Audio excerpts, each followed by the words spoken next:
بسم الله الرحمن الرحيم. قال رسول الله صلى الله عليه وسلم: من كان يؤمن بالله واليوم الآخر فليكرم ضيفه، أو كما قال عليه الصلاة والسلام. رواه البخاري ومسلم. معزز السامعين والحاضرين، جو حدیث میں اپنے سامنے پڑھی ہے اس میں اللہ کے نبی صلی اللہ علیہ وسلم مہمان نوازی کی فضیلت کو بیان کرتے ہوئے ارشاد فرماتے ہیں کہ جو شخص اللہ اور یوم آخرت پر ایمان رکھتا ہو اسے چاہیے کہ اپنے مہمان کا احترام کرے، مہمانوں کے اکرام کے لیے اور مہمانوں کے اکرام کرنے پر فضیلت سے کتب حدیث میں بے شمار حدیث مل جائیں گی، لیکن آج کل سوشل میڈیا پر، فیس بک پر، ٹویٹر پر، یوٹیوب پر مہمان سے متعلق ایک روایت گردش کرتی ہے. وہ روایت بڑی طویل ہے، وہ واقعہ ہے. نہ طویل واقعہ ذکر نہ کرتے ہوئے مختصر واقعہ ذکر کروں گا. سوشل میڈیا پر اس طرح وائرل ہوتا ہے کہ ایک عورت آپ صلی اللہ علیہ وسلم کے پاس آئی اور اپنے شوہر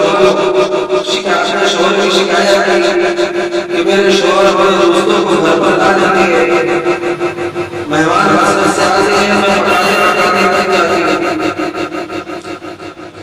آپ صلی اللہ علیہ وسلم نے اس کی شکایت سنی اور پھر اس عورت کے شوہر کو بلایا اور فرمایا کہ میں تمہارے گھر کھانا کھانا ہوں گا. وہ شوہر نے جا کر اپنی بیوی سے کہا کہ تمہارے گھر میں نبی کریم صلی اللہ علیہ وسلم مہمان بننے والے ہیں. وہ عورت بہت خوش ہوئی. آپ صلی اللہ علیہ وسلم تشریف لائے، کھانا کھایا. کھانا کھانے کے بعد جب آپ جانے لگے تو شوہر سے کہا کہ اپنی بیوی سے کہو کہ میں جب جانے لگوں تو دروازے کی طرف دیکھتے رہنا. تو اس عورت نے دیکھا کہ آپ صلی اللہ علیہ وسلم کے پیچھے بچو وغیرہ گھر سے باہر نکل رہے ہیں. یہ روایت موضوع پر مبتنی ہے. کسی بھی حدیث کی کتاب میں یہ روایت موجود نہیں ہے. یہ قصہ وہ واقعی اور فتوا کی طرف سے چلی آ رہی ہے جو جذبات میں آ کر سب کی روایت بیان کر دیتے ہیں. ہمارے اکابرین کا، محققین کا، علماء کا اتفاق ہے کہ روایت کسی کی حدیث کی کتاب میں موجود نہیں ہے. لہذا اس قسم کی روایتوں سے پرہیز کریں اور ہر مرتبہ آپ سے درخواست کی جا رہی ہے کہ کوئی بھی روایت کو بیان کرنے کے پہلے سوشل میڈیا پر جو آئے اکابرین سے، علماء سے اس کی تحقیق کرے تب اس کو دوسروں تک پہنچائے.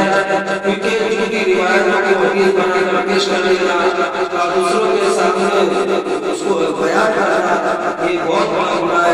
اللہ کے نبی صلی اللہ علیہ وسلم نے اس پر سخت وعید ارشاد فرمائی ہے. اللہ کرنے سے زیادہ